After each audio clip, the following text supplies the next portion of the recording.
அருட்பெருஞ்சோதி அருட்பெருஞ்சோதி தனிப்பெரும் கருணை அருட்பெருஞ்சோதி. எல்லா உயிர்களும் இன்புற்று வாழ்க, வள்ளல் மலரடி வாழ்க வாழ்க, கொல்லாபரதம் குவளை எல்லாம் ஓங்குக, நல்லோர் நினைத்த நலம்பெறுக, நன்றி நினைத்த எல்லோரும் வாழ்க இசைந்து.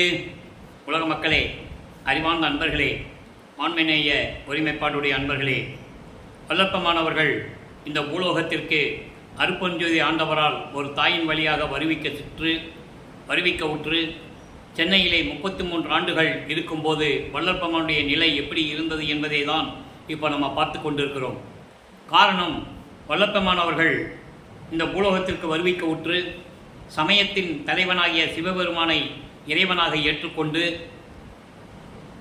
சைவ சமயத்தினுடைய சடங்குகளை எல்லாம் பின்பற்றி கொண்டு சைவ சமயத்தின் அடையாளமாகிய திருநூரை பூசிக்கொண்டும் முத்துராட்சி மாலை போட்டுக்கொண்டும் சிவபெருமானை எப்படியெல்லாம் வழிபட்டு கொண்டிருந்தார் என்பதையும், அதோடு மட்டுமல்லாமல் அருட்பஞ்சாண்டவர் 1/1/1823 ஆண்டு தொடங்கிய திருவிளையாடல் 30/1/1874 வரையிலும் நடக்கிறது.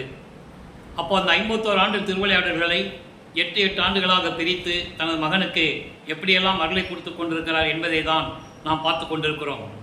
முதல் கட்டமாக வல்லப்பமானவர்கள் வருவிக்க உற்று 16 ஆண்டுகள் வரையிலும் வல்லப்பமானுக்கு வயது இல்லை. வல்லப்பமானை பற்றி குறிப்பிடும்போது, அவரை பற்றி பேசும்போது 9வது வயதில் இப்படி இருந்தார், 10வது வயதில் இப்படி இருந்தார் என்று நாம் சொல்லக்கூடாது.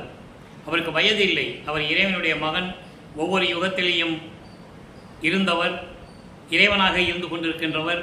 அப்படிப்பட்டவர் இந்த பூலோகத்திற்கு வந்து எப்படியெல்லாம் மக்களோடு மக்களாக தோன்றி துணையான காலத்தில் எப்படி இருந்தார் என்பதை தான் நாம் இப்போ திருவற்பாவின் பாடலின் மூலமாக பார்த்து கொண்டிருக்கிறோம்.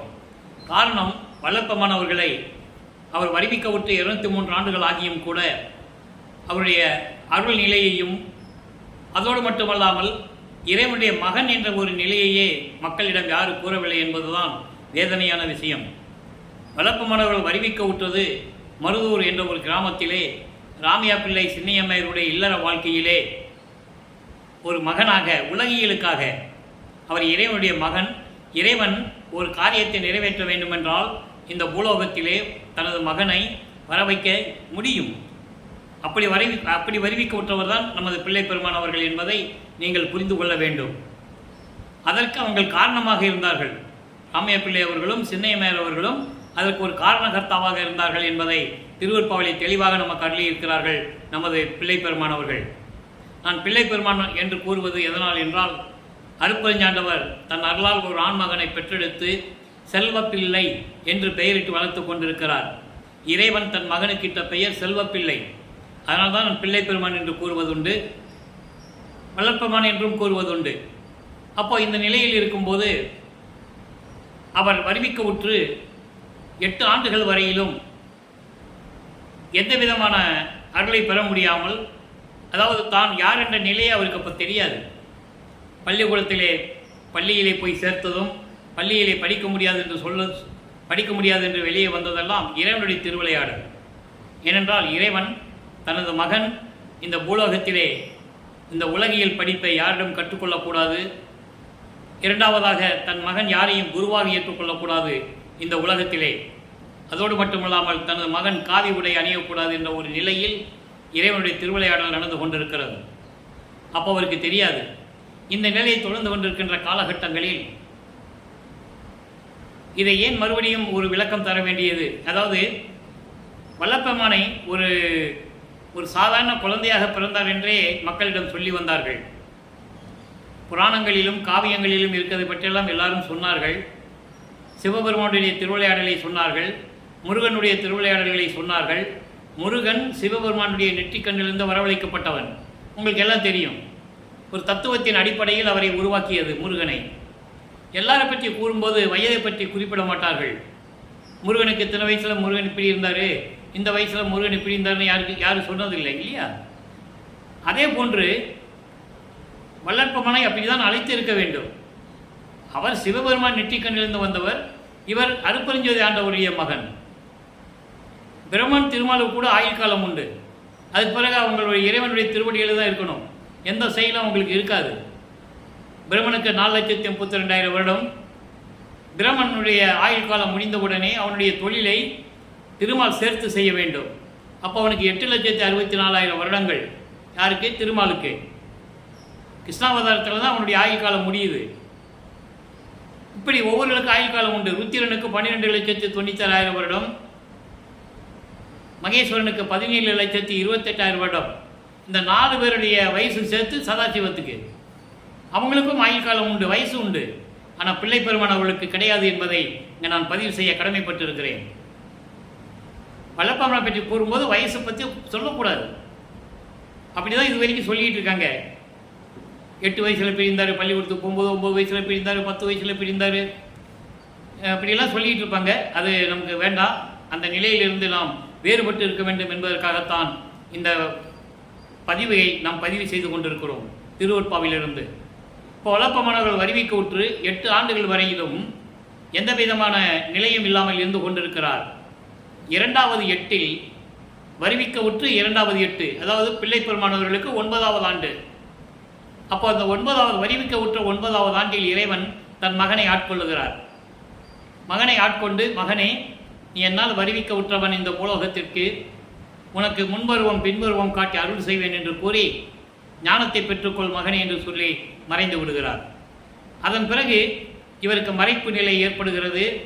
இறைவனால் வருவிக்க உற்றவன் இறைவனுடைய மகன் என்ற நிலை மட்டும் அவருக்கு தெரியும். வெளியே யாருக்கும் சொல்லவும் முடியாது.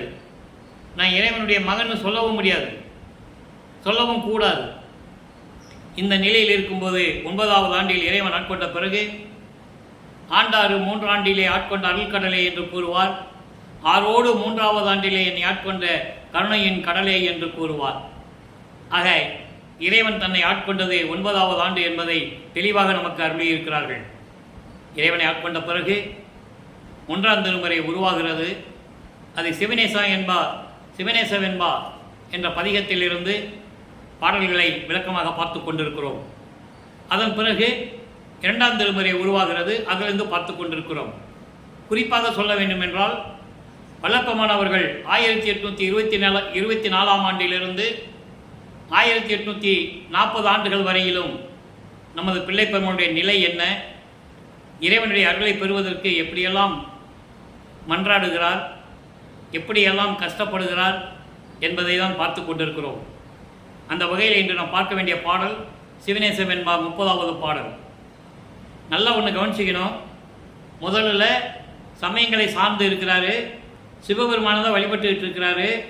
ஏன்னா சிவபெருமானை வழிபட்டு தான் சுத்த சன்மார்க்கத்துக்கு வந்த பிறகு இனிமேல் அது தேவையில்லை, இந்த சமயங்களும் மதங்களும் மார்க்கங்களும் தேவையில்லை, சுத்த சன்மார்க்கம் ஒன்று மட்டும் இருந்தால் போதும், அதனுடைய இறைவன் அருப்பெருஞ்சோதி ஆண்டவர் என்ற நிலையை பின்னால் கூறுவார். இதை நாம் ஏற்கனவே அருப்பெருஞ்சோதி ஆண்டவருடைய திருவிளையாடல் என்ற பதிகத்திலே நாம் ஏற்கனவே பார்த்து விட்டோம். இப்போ சிவனேசவென்பால 30வது பாடலை நல்லா கவனிங்க. சொல்லுகின்ற உள் உயிரை சோர்வுற்றிட குளிர்ந்து கொள்ளுகின்ற நஞ்சில் கொடிதன்றோ உள்ளு மன்றத்து எம்மானின் தாழ் கமலம் எண்ணாது பால் வயிற்றில் சும்மா அடைக்கின்ற சோறு. அதாவது மனம், சித்தம், புத்தி, அகங்காரம், இந்த அந்த கரணங்களை பற்றி வல்லப்பமானவர்கள் இங்கே குறிப்பிடுகிறார்கள். முதலிலே மனதை பற்றி கூறுவார். அப்புறம் சித்தம், புத்தி, அகங்காரம் எப்படி இருக்கும் என்பதை நாம் பின்னாளிலே போக போக பார்க்க போகிறோம். இப்போ அந்த மனம் இருக்கிறதே, அந்த மனம் எப்படிப்பட்டது? சொல்லுகின்ற உள் உயிரை சோர்வுற்றிட, இந்த உடம்பில் இருக்கின்ற உயிரை சோர்வடைய செய்வது, இந்த உடம்பில் இருக்கின்ற உயிரை சோர்வடைய செய்வது எப்படி என்றால், மெதுவாக கொள்ளுகின்ற விஷத்தை விட கொடியதல்லவா, ஸ்லோ பாய்சன் சொல்றார். அப்போ இந்த உயிரை சோர்வடைய செய்வது எந்த விதத்தில் ஒப்பானது என்றால், மெதுவாக கொள்ளுகின்ற விஷத்தை விட கொடியது, விஷத்தை விட கொடியதல்லவா. ஒல்லு மன்றத்து எம்மானின் தாழ் கமலம் எண்ணாது. ஒல்லு மன்றம் என்பது அருளோடு விளங்கக்கூடிய அம்பலத்திலே விளங்கிக் கொண்டிருக்கின்ற என் பெருமானின் திருவடியை நினைக்காமல் இருப்பது. இந்த பால் வயிற்றில், இந்த வெறு வயிற்றில் சும்மாவே சோறு வகி அடைச்சிக்கிறது, பசிக்காட்ட கூட சாப்பிட்றது. அதுக்கு ஒப்பானது என்று கூறுகிறார். அதாவது உடம்பில் இருக்கின்ற உயிரை சோர்வடைய செய்வது எத்தகையத்துக்கு ஒப்பானது என்றால் மெதுவாக கொள்ளுகின்ற விஷத்தை விட கொடியதல்லவா. திருச்சிற்றம்பலத்திலே விளங்கிக் கொண்டிருக்கிற எம்பெருமானின் செந்தாமரை போன்ற அருளுடைய திருவடியை நினைக்காமல் இருப்பது இந்த பாலாய் போன வெறுவயிற்றில் தேவையில்லாமல் சோரை அடைக்கின்றதுக்கு ஒப்பானதல்லவா. மனதை பற்றி சொல்லுகிறார். மனம் இறைவனுடைய திருவடியை நினைக்க வேண்டும் என்று கூறுகிறார். இறைவனுடைய திருவடியை பற்றி நினைத்துக் கொண்டே இருக்க வேண்டும் என்ற நிலையை இந்த பாடலிலே நமக்கு அருளி இருக்கிறார்கள். இந்த நிலை முடிந்த பிறகு 9வது ஆண்டிலிருந்து வல்லப்பமானவர்கள் வருவிக்க உற்று 9வது ஆண்டிலிருந்து 12 ஆண்டுகளுக்குள் இந்த நிலை தொடர்ந்து கொண்டிருக்கிறது. 1ஆம் திருமறை உருவான பாடலுடைய விளக்கங்களை பார்த்து கொண்டிருக்கிறோம். 13வது ஆண்டு தொடக்கத்தில் இறைவனிடம் ஞானத்தை பெற்ற பிறகு முதலாக திருவொற்றியூர் செல்லுகிறார். 2ஆம் திருமறை உருவாகிறது. சென்னையிலே வீராசாமி முதலியார் தெரு, அதாவது ஏழுகிணர் பகுதி என்று சொல்லுவார்கள். இப்போ அந்த இடத்துக்கு பேர் வள்ளலார் நகர். அங்கே இருந்து திருவொற்றியூருக்கு நமது பிள்ளை பெருமானவர்கள், நமது குழந்தை இறைவன் நடந்து தான் செல்லணும், நடந்து தான் போகணும். கால் வலிக்க நடந்து செல்லுகிறார். அப்போ 2ஆம் திருமறை உருவாகிறது. அப்போ பாடல்கள் எதிர்கொள் 10 என்ற பதிகத்திலிருந்து பாடலுடைய விளக்கத்தை பார்த்து கொண்டிருக்கிறோம். 2ஆம் திருமறை மொத்தம் 113 பதிகங்கள், 1207 பாடல்கள். இப்போ நம்ம பார்க்கறது 33வது பதிகத்தை தான் பார்க்க போகிறோம். இன்னும் ஏகப்பட்ட பாடல்களை நம்ம பார்க்க வேண்டியிருக்கிறது. இப்போ அதில் 8வது பாடல் எதிர்கொள் 10 என்பது இன்று இரவு எப்படியாவது இறைவனை நான் சந்தித்து விடுவேன் என்ற ஒரு உறுதியோடு கூடுவது, உறுதியோடு சொல்லுவது. அதான் எதிர்கொள் 10. 10 என்பது 10 பாடல்கள் அந்த பதிகத்திலே. அதனால் எதிர்கொள் 10 என்று அந்த பதிகத்தை நமக்கு அருளி இருக்கிறார்கள். பாடலை நல்லா கவனிங்க. எப்படி இறைவனை உருவகப்படுத்துகிறார், சிவபெருமானை எப்படி உருவகப்படுத்துகிறார் என்ற நிலையை தான் இப்போ நம்ம பார்த்துக்கிட்டு இருக்கோம். பெண் அமர்பாகனை, பெண் அமர்பாகனை, பேர் அருளோனை, பெரியவருக்கெல்லாம் பெரியவன் தன்னை, கண்ணமர் நெற்றி கடவுள் பிரானை, கண்ணனை ஆண்ட முக்கண்ணனை, கண்ணனை ஆண்ட முக்கண்ணனை, எங்கள் பண்ணமர் பாடல் பரிசு அளித்தானை, எங்கள் பண்ணமர் பாடல் பரிசு அளித்தானை, பார்முதல் அண்டம் படைத்து அளிப்பானை, என் அமராத எழில் உடையானை, இன்றை இரவில் எதிர்ந்து கொள்வேனே. இது பாடல். வல்லப்பமானவர்கள் அந்த 13வது ஆண்டில் அதாவது சின்ன குழந்தை பருவம் இல்லையா, அவருடைய மனநிலை எப்படி இருந்தது உலக மக்களுக்கு தெரியப்படுத்த வேண்டும். சாதாரணமாக அவர் பிறக்கவில்லை, வருவிக்க உற்றவர். அவருடைய நிலைகள் எப்படி இருந்தது என்பதை உலக மக்களுக்கு யாரும் சொல்லவில்லை. எல்லாவற்றையும் சொன்னார்கள். சமயக்குறவராகிய 4 பேரில் ஒருவராகிய திருஞான சம்பந்தரை பற்றி கூறினார்கள். உங்களுக்கு எல்லாம் தெரியும். 3 வயதிலே அம்மையினுடைய அருள்பால குடித்து ஞானத்தை பெற்றவர் என்பது எல்லாரும் சொன்னார்கள், மக்கள் தெரிந்து கொண்டார்கள் இல்லையா. இவர் கருவிலேயே அருளமுதம் உண்டவர் என்பதை யாரும் சொல்லவில்லை. சின்னையம்மையருடைய கருவறையிலே இருக்கும்போது அங்கேயே அருளமுதம் உண்டவர். இதை ஏன் கூறவில்லை என்ற விளக்கத்தை தான் இப்போ நம்ம பார்த்து கொண்டிருக்கிறோம். காரணம், சமயங்களும் மதங்களும் மார்க்கங்களும் சூழ்ந்திருந்த காலகட்டங்களில் இருந்தவர்கள் இதை சொல்லாமல் மறைத்து விட்டார்கள். வள்ளற்பெருமான் தோன்றி துணையாக இருந்த காலத்திலும் கூட, அவரோடு நட்பு வட்டாரத்தில் இருந்தவர்களும் கூட, அருட்பெருஞ்சோதி ஆண்டவர் ஆன பிறகு இதையெல்லாம் மக்களிடம் யாரும் சொல்லவில்லை. அதனால் மக்களுக்கு தெரியாது. சாதாரணமாக பிறந்தார் என்றுதான் சொல்லிக் கொண்டிருக்கிறார்கள். அவரை ஒரு துறவி என்றும் பாடலாசிரியர், கதையாசிரியர் என்றும் சொன்னார்களே தவிர இறைவனுடைய மகன் என்ற நிலையை உலக மக்களுக்கு யாரும் தெரிவிக்கவில்லை என்பதுதான் வேதனையான விஷயம். அந்த நிலையை இருந்து பார்த்து கொண்டிருக்கிறோம். இப்போ என்ன சொல்றார் பாருங்க இந்த பாடல்ல, பெண் அமர் பாகனை, ஒரு பெண்ணை தனது உடம்பிலே இடது பக்கத்தில் வைத்துக் கொண்டிருக்கின்ற இறைவனை சிவபெருமான் உமையாலை ஒரு பக்கம் வைத்துக் கொண்டிருக்கிறார். இடது பக்கம் தன் உடம்பிலே சரிபாதியாக கொடுத்தவர் என்று கூறுகிறார். அப்படி ஒரு பெண்ணை இடது பக்கத்தில் வைத்துக் கொண்டிருக்கின்ற ஒரு இறைவனை, பேரருள் உடையானை, அருள் வல்லமை படைத்த இறைவனை, பெரியவர்க்கெல்லாம் பெரியவன் தன்னை, பெரியவர்க்கெல்லாம் என்பது தேவர்களுக்கெல்லாம் முன்னானவன், தேவர்களுக்கெல்லாம் முதலானவன், எல்லாருக்கும் இறைவன். அப்படிப்பட்ட ஒரு இறைவனை, கண்ணமர் நெற்றிக் கடவுள் பிரானை, நெற்றியிலே நெற்றிக்கண் உடைய இறைவனை, அப்படிப்பட்ட ஒரு கடவுளை, கண்ணனை ஆண்ட முக்கண்ணனை, கண்ணனை ஆண்ட முக்கண்ணனை என்பது திருமாலை படைத்து, திருமாலும் ஒரு தத்துவத்தினுடைய தலைவன், பிரம்மன் ஆன்ம தத்துவத்தினுடைய தலைவன், திருமால் வித்யா தத்துவத்தினுடைய தலைவன், ருத்திரன் ஈஸ்வர தத்துவத்தினுடைய தலைவன். இப்படி தத்துவங்களுடைய தலைவர்கள் தான் இந்த மும்மூர்த்திகள். அதை இங்கு குறிப்பிடுகிறார். கண்ணனை ஆண்ட முக்கண்ணனை, கண்ணனை ஆண்ட மூன்று கண் உடைய சிவபெருமானை, கண்ணனை ஆண்ட இறைவன் என்பதை திருவடி புகழ்ச்சியிலே வளர்ப்பமானவர்கள் கூறியிருப்பார்கள். மால்கொள் அவதாரம் 10 வழிபட்டு வாய்மை பெற நிற்கும் பதம். திருமாலுக்கு 10 அவதாரங்கள் கொடுத்ததே அருப்பெருஞ்சோதி ஆண்டவர் என்பதை பின்னாளில் சொல்லுவார். இப்போ அருப்பெருஞ்சோதி ஆண்டவர்னு அவருக்கு தெரியாது. நல்லா புரிஞ்சுக்கணும் நீங்கள். இப்போ சிவபெருமான் தான் சொல்லுவார், அதுக்கப்புறம் தான் அருப்பெருஞ்சோதி ஆண்டவர்னு சொல்லுவார். அந்த நிலையை நீங்கள் புரிஞ்சுக்கணும். எப்படி இந்த பிரபஞ்சம் தோன்றிய காலத்திலிருந்தே சைவ சமயத்தின் தலைவனை ஆதி சிவன் என்றும் சிவபெருமான் என்றும் எப்படி கூறினார்களோ, அதே போன்றுதான் வள்ளற்பவன் இப்போதும் கூறிக்கொண்டிருக்கிறார்.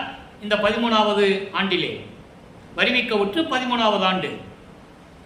அப்போ அவருக்கு அப்போ சுத்த சன்மார்க்கம் தெரியாது. அதனால அருப்பெருஞ்சாண்டவர் சொல்ல தெரியாது அவருக்கு. அந்த நிலையில் இறைவனுடைய திருவிளையாடல் வந்து கொண்டிருக்கிறது. அப்படிப்பட்ட கண்ணனை ஆண்ட முக்கண்ணனை, திருமாலுக்கு 10 அவதாரம் கொடுத்ததும், அந்த 10 அவதாரங்களிலும் இறைவனிடந்து அருள் ஆற்றலை பெறக்கூடிய அந்த நிலையில் தவம் இருந்ததும் திருமால். மால்கொள் அவதாரம் 10 வழிபட்டு வாய்மை பெற நிற்கும் பதம். அவன் 10 அவதாரம் எடுத்தாலும் சரி, இறைவனை வழிபட்டு தான் ஆகணும். இறைவனுடைய கட்டளையை எதிர்நோக்கி இருக்கணும். இறைவன் என்ன சொல்கிறாரோ அதான் செய்யணும். இதை அப்படியே 6ஆம் திருமுறையிலே சுத்த சன்மார்க்கத்தை வளர்ப்பமானவர்கள் பெற்ற பிறகு, தன் தந்தையிடம் பெற்ற பிறகு, காவல் செய் தலைவரை காவல் அண்டங்களை ஆவகை அமைத்த அருப்பெருஞ்சோதி என்று கூறுவார். காவல் செய் தலைவர் என்றால் காக்கும் தொழிலை செய்யக்கூடிய இறைவன். அவனையும் படைத்து அவனுக்கு வித்யா தத்துவத்தை கொடுத்து, காலம், நியதி, கலை, புருடன், மாயை என்ற தத்துவங்களை கொடுத்து, காலம், நியதி, கலை, வித்தை, அராகம், புருடன், மாயை 7 தத்துவங்கள் அவனுக்கு கொடுத்து அவனை வந்து அருளாட்சி செய்தது, கட்டளையிட்டு அருளாட்சி செய்யும்படி கட்டளையிட்டது அருப்பெருஞ்சோதி ஆண்டவர் என்பதை தெளிவாக கூறுவார். அதை தான் இங்கு கூறுகிறார், கண்ணனை ஆண்ட முக்கண்ணனை. அப்போ கண்ணனுக்கும் திருமாலுக்கும் இறைவன் யார் என்ற நிலையை இங்கு உணர்த்துகிறார். எங்கள் பன்னமர் பாடல் பரிசு அளித்தானே, எங்கள் பன்னமர் பாடல் பரிசு அளித்தானே. இங்கே திருஞான சம்பந்தரை குறிப்பிடுகிறார். திருஞான சம்பந்தனுடைய பாடலுக்கு பரிசு அளித்த இறைவனை, இறைவனுடைய திருவிளையாடல் நடந்ததை இங்க ஒரு இடத்தில் குறிப்பிடுகிறார். பார் முதல் அண்டம் படைத்தளிப்பானை, பார் முதல் இந்த பூலோகம் முதல் இந்த மண்ணுலகம் முதல் எல்லா உலகங்களையும் அண்டங்களையும் படைத்த இறைவனை, என் அமராத எழில் உடையானை.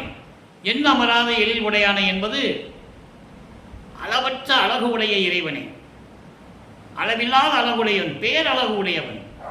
அப்படிப்பட்ட இறைவனை இன்று இரவில் எதிர்ந்து கொள்வேனே. இன்று இரவு நான் நேரடியாக அவனை சந்திப்பேன். அதற்காக நான் காத்து கொண்டிருக்கிறேன். இறைவனை வரவேற்பதற்காக நான் காத்து கொண்டிருக்கிறேன் என்ற பாடலை அருளியிருக்கிறார்கள். இப்போ வல்லற்பமானவர்கள் இந்த நிலையில் இருக்கும்போது 16 ஆண்டுகளுக்குள் இருந்து கொண்டிருக்கிறார். அன்றைய காலகட்டங்களில் சமயங்களும் மதங்களும் மார்க்கங்களும் சூழ்ந்திருந்த காலம். சைவ சமயத்தினுடைய தலைவனாகிய சிவபெருமானை வழிபட்டு கொண்டிருக்கிறார். சைவ சமயத்தின் அடையாளமாகிய திருவுரை பூச்சிக் கொண்டிருக்கிறார். உத்தராட்சமலை போட்டுக் கொண்டிருக்கிறார். நமச்சிவாயா சிவாயானமா என்று சொல்லி இறைவனை வழிபட்டு கொண்டிருக்கிறார். இங்கே இறைவனுடைய திருவிளையாடல் தொடர்ந்து நடக்கிறது. தனது மகனை சமயங்களிலும் மதங்களிலும் மார்க்கங்களில் இருக்க செய்து அதன் பிறகு சுத்த சன்மார்க்கத்தை கொடுத்து இறைவன் அருட்பெருஞ்சோதி ஆண்டவர் என்ற நிலையை இந்த உலக மக்களுக்கு உணர செய்தது எல்லாமே இறைவனுடைய திருவிளையாடல்.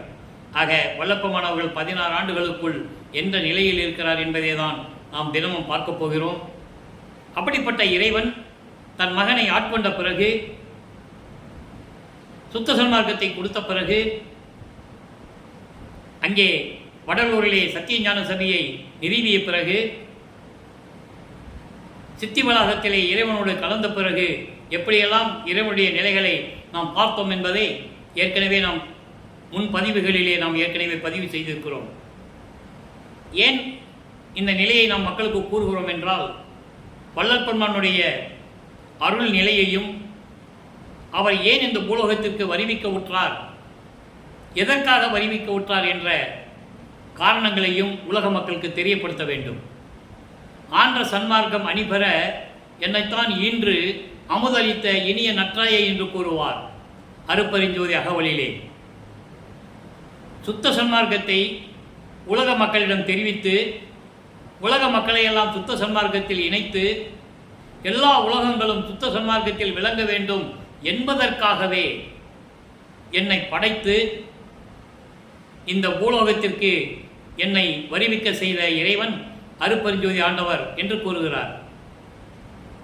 அகத்தை கருத்து புறத்தை வெளுத்திருந்த உலக அனைவரையும் சகத்தை திருத்தி, அதாவது காலங்காலமாக சமயங்களையும் மதங்களையும் மார்க்கங்களையும் பின்பற்றி கொண்டிருந்த மக்களை எல்லாம் ஒன்றாக சேர்த்து அவங்களை திருத்தி என்பது சுத்த சன்மார்க்கத்தை சொல்லி எல்லோர்களையும் எல்லா மக்களையும் சுத்த சன்மார்க்கத்தில் இணைத்து அவர்களும் இந்த இகத்தில்னா இந்த உலகத்திலே எல்லா நன்மைகளையும் இறைவனுடைய அருளையும் பெற்றுக்கொண்டு மரணமில்லா பெருவாழ்வையும் பெற்றுக்கொண்டு இருக்க வேண்டும், மகிழ்வோடு இருக்க வேண்டும் என்பதற்காகவே என்னை உகத்தே இறைவன் வருவிக்க உற்றேன், அருளை பெற்றேன் என்று கூறுகிறார்.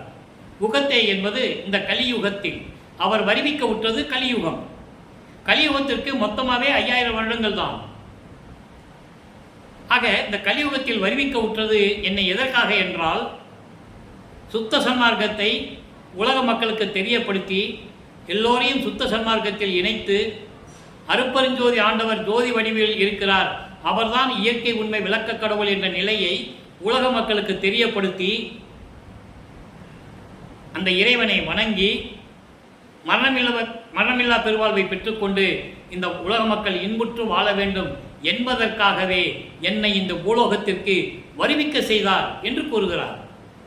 வருவிக்க செய்தார் என்பது இறைவனால் வருவிக்க உற்றவர் என்று பொருள். அவதாரம் இல்லை. அவதாரம் எடுக்கின்றவருக்கு பிறப்பு உண்டு, இறப்பு உண்டு. அதற்கென்று ஒரு கால அளவு உண்டு. இத்தனை ஆண்டுகள் தான் இந்த பூலோகத்தில் இருக்க முடியும். அதன் பிறகு இறந்து மறுபடியும் பிறக்க வேண்டும். ஆனால் வல்லப்பமான அப்படிப்பட்ட நிலையில் இல்லை. அவர் இறைவனால் வருவிக்க உற்றவர், ஒவ்வொரு யுகத்திலும் இருந்தவர். ஊழிதோறும் ஊழி உழப்பராது ஓங்கி வாலி என்று எனக்கு வாய்த்த நன்னிதியே, நான் ஒவ்வொரு யுகத்திலையும் இருந்தேன் என்று கூறுகிறார். அதோடு மட்டுமல்ல, ஊழிதோறும் ஊழி உளவினும் அழியா உடம்பை அளித்தனன் என்று கூறுவார். நான் ஒவ்வொரு யுகத்தில் இருந்தாலும் கூட எனக்கு அழிவில்லை, இந்த உடம்புக்கு அழிவில்லை என்று கூறுவார். ஆக மக்களே, இதை ஏன் கூறுகிறோம் என்றால், அவர் ஆரம்ப கட்டங்களில் சென்னையிலே இருந்த காலகட்டங்களில் அவருடைய நிலையை உலக மக்களுக்கு தெரியப்படுத்த வேண்டும். அதன் பிறகு படிப்படியாக இந்த சமயங்களையும் மார்க்கங்களையும் மதங்களையும் அந்த நெறிகளையும் விட்டுவிட்டு எப்படியே வெளியே தன் தந்தை கொண்டு வருகிறார் என்ற நிலையையும் உலக மக்களுக்கு தெரியப்படுத்த வேண்டும். ஏனென்றால் வள்ளல் பெருமானை நான் ஏற்கனவே கூறியதுதான், ஒரு சாதாரண மனிதனாக தான் சித்தரித்தார்கள். எல்லா அடியார்களையும் சொன்னார்கள், எல்லாவற்றையும் சொல்லிவிட்டு வள்ளல் பெருமானை பற்றி சொல்லாமல் விட்டு விட்டார்கள். காரணம், சமயங்களையும் மதங்களையும் மார்க்கங்களையும் சார்ந்தவர்கள், அதை பின்பற்றக்கூடியவர்கள், அதை விட்டு வெளியே வர முடியாதவர்கள். சுத்த சன்மார்க்கம் என்பது இறைவனால் உருவாக்கப்பட்ட மார்க்கம். மற்ற மார்க்கங்களும் மதங்களும் சமயங்களும் நீங்கள் நினைத்து பாருங்கள், எல்லாம் மனிதர்களாக இருக்கும்போது உருவாக்கியது. ஆனால் சுத்த சன்மார்க்கம் அப்படி அல்ல, இறைவனால் உருவாக்கப்பட்ட மார்க்கம். அந்த மார்க்கத்தை உலக மக்களுக்கு தெரியப்படுத்த வேண்டும் என்பதற்காகவே அருட்பெருஞ்சோதி ஆண்டவர் தன் அருளால் ஒரு ஆண்மகனை பெற்றெடுத்து அந்த ஆண்மகனை ஒரு தாயின் கருவறையிலே வைத்து இந்த பூலோகத்திற்கு வருவிக்க செய்தார் என்பதை இங்கே நான் பதிவு செய்ய கடமைப்பட்டிருக்கிறேன். சுத்த சன்மார்க்கம் என்பது எந்த சமயங்களையும் மதங்களையும் மார்க்கங்களையும் சாராதது. இங்கே எந்த விதமான சங்கற்ப விகற்பங்கள் இல்லை. காரணம், ஒவ்வொரு சமயத்துக்கும் ஒவ்வொரு மார்க்கத்திற்கும் ஒவ்வொரு மதத்திற்கும் பழக்க வழக்கங்கள் உண்டு. அதான் சங்கற்ப விகற்பங்கள் என்று சொல்கிறார். சைவ சமயத்திற்கு திருநுரை பூசிக்கொள்ள வேண்டும், உத்ராஜமலை போட்டுக்கொள்ள வேண்டும், காவி உடை அணிந்து கொள்ள வேண்டும், நமச்சிவாய சிவாய நம என்று சொல்ல வேண்டும். வைஷ்ணவ சமயத்திற்கு திருமால் தான் இறைவன், திருமால் தான் கடவுளாக ஏற்றுக்கொள்ளுகிறார்கள். அவன் தான் வைஷ்ணவ சமயத்தின் தலைவன். அப்போ அவருடைய மந்திரத்தை சொல்ல வேண்டும். இது அவங்களுடைய சமயங்களுக்கு ஏற்றது. அதே மாதிரி மார்க்கங்களுக்கு தனித்தனி மார்க்கங்கள் உண்டு, மதங்களுக்கும் தனித்தனி தலைவர்கள் உண்டு. ஆனால் சுத்த சன்மார்க்கத்திற்கு ஒரே மார்க்கம்தான், இறைவன் ஒருவனே என்ற ஒரு மார்க்கம். அவன் அருட்பெருஞ்சோதி ஆண்டவர் ஜோதி வடிவில் இருக்கின்றார் என்ற நிலையை நீங்கள் உணர வேண்டும். இறைவன் ஜோதி வடிவில் இருக்கிறார். இந்த இறைவனுக்கு ஜாதியும் மதமும் சமயமும் இல்லை. சாதியும் மதமும் சமயமும் பொய் என ஆதியில் உணர்த்திய அருட்பெருஞ்சோதி. சாதியும் மதமும் சமயமும் காணா ஆதி அநாதயம் அருட்பெருஞ்சோதி. இதை உலக மக்களுக்கு சொல்லுவதற்கு தயக்கமாக இருந்து கொண்டு, அதாவது சஞ்சலப்பட்டு சொல்லாமல் விட்டுவிட்டார்கள். ஏனென்றால் அவர்களும் சமயங்களையும் மார்க்கங்களையும் மதங்களையும் பின்பற்றியவர்கள். வல்லப்பமானோர்கள் இருந்தவர்களும் சரி, அவரோடு நட்பு வட்டாரத்தில் இருந்தவர்களும் சரி, அவர்களெல்லாம் சமயங்களையும் மதங்களையும் மார்க்கங்களையும் சார்ந்து கொண்டிருந்ததனால் நமது பிள்ளை பெருமானவர்கள் இறைவனான பிறகு, அருட்பெருஞ்சோதி ஆண்டவரான பிறகு கூட அவர்கள் சொல்லாமல் மறைத்து விட்டார்கள் என்பதை நான் பதிவு செய்துவிட்டு இன்றைய விளக்கங்களை இதோடு முடித்துக் கொள்ளலாம் என்று விடைபெறுகிறேன். எனவே அன்பர்களே, நீங்கள்லாம் சுத்த சன்மார்க்கத்தில் இணைந்து கொலையும் கொலையும் தவிர்த்து உயிர்களை கொலை செய்வது, அந்த கொலை செய்த உடம்பை, அந்த பிணத்தை, அந்த நாறுகின்ற உடம்பை தன் உடம்புக்கு உணவாக எடுத்துக்கொள்ளுவது, இந்த நிலைகளிலிருந்து மாற வேண்டும். ஏன் இதை வல்லப்பமானவர்கள் கடுமையாக சாடுகிறார் என்றால், இதை விட்டால்தான் இறைவனுடைய பெற முடியும். திருவருட்பாவை பாடல்களிலே நிறைய விளக்கங்கள் உண்டு. எனவே கொலையும் கொலையும் தவிர்த்து சைவ நெறியில் இருந்து கொண்டு, இறைவன் ஒருவனே என்ற நிலையில் இருந்து கொண்டு இறைவனை வணங்கி இறைவனுடைய அருளையும் செல்வங்களையெல்லாம் பெற்றுக்கொண்டு இந்த வையகத்தில் நீங்கள் வாழ்வாங்கு வாழ வேண்டும். நோயற்ற வாழ்வில், மரணமில்லா பெருவாழ்வில் நீங்கள் வாழ வேண்டும் என்று இறைவனுடைய தயவோடையும் கருணையோடையும் இந்த வள்ளலார் ஊழியன் வாழ்த்தி விடைபெற்றுக் கொள்கிறேன். மீண்டும் நாளை சந்திப்போம். நன்றி, வணக்கம். அருட்பெருஞ்சோதி அருட்பெருஞ்சோதி, தனிப்பெரும் கருணை அருட்பெருஞ்சோதி.